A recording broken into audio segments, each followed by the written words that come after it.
Greetings, my name is Gareth, also known as Electo on the Star Trek Online forums. I've been a fan of a game that first launched in June of 1999 called Star Trek: The Next Generation, Birth of the Federation, by Microprose, since around 2000. And the one thing that I believe I love about that game more than anything else was all of the micromanagement. Tell me, did you ever play, or do you still play Birth of the Federation? If you've never played this game, please check out the info in the link above. Or check out the videos from this YouTube search. Then pop back here and carry on viewing. If you have played or still play Birth of the Federation, have you ever considered what Star Trek Online would be like if Cryptic's game had some of the gameplay features from Birth of the Federation? Well, I have, and after the Foundry went offline for maintenance a number of days ago, I started working on what I'm calling System Summary Concept Beta, which I will explain to you in basic detail. The image you see here describes how the navigation of the UI will allow the players to access the System Summary UI window. You can access the System Summary window via the More option located near the minimap, but this only allows the viewing of information and nothing more. Your other option is to warp to a solar system and access the System Summary UI via the Interaction window, or by pressing F. If you are a player at level 51 or higher, this option will allow you to manage the system's food, industry, energy, production, and intelligence as well as research. The image you see here is the commerce screen, which will allow players to deposit or withdraw energy credits into a shared system bank, as well as talk about trade and perform trade. If you take a look at the bottom left corner, you'll see the system info, and that tells you that the Sol system will generate 10 energy credits per hour, which will appear in the shared system bank. To prevent misuse, a hidden maximum withdrawal limit per player per day should be set to a low amount. The image you see here is the development screen, which will allow players to choose a structure to fabricate, but only if the player has the required amount of data samples. Once a structure has been clicked on and the player has clicked the Fabricate button, the structure will be added to the build queue and will be completed after a set amount of hours. However, if you choose to buy the structure, it will be instantly completed. The image you see here is the energy screen, which will allow players to choose a structure to allocate energy to, essentially meaning players can turn structures on or off.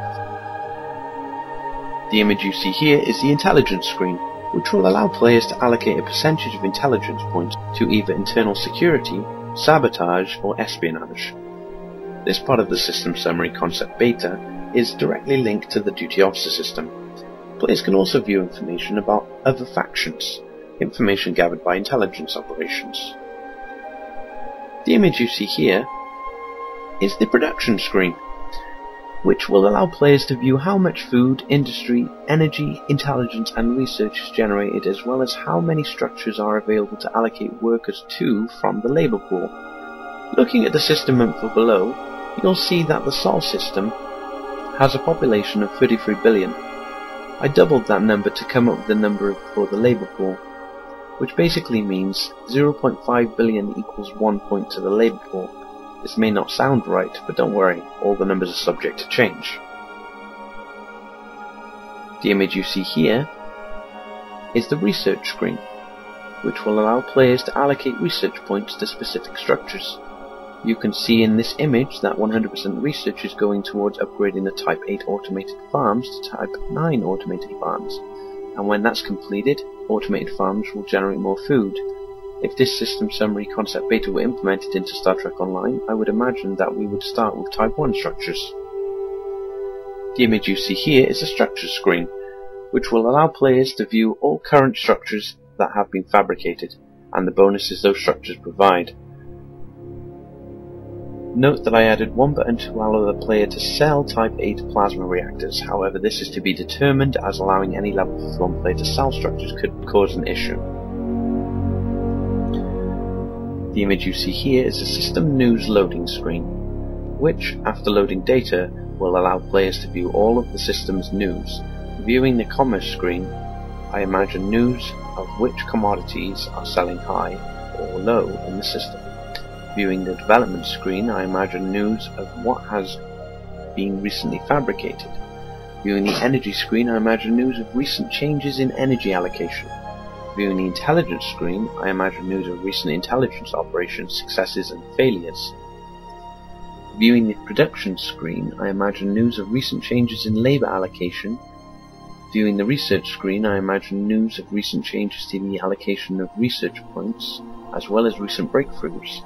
And viewing the structure screen, I imagine news of recent enemy faction sabotage or espionage, successes or failures.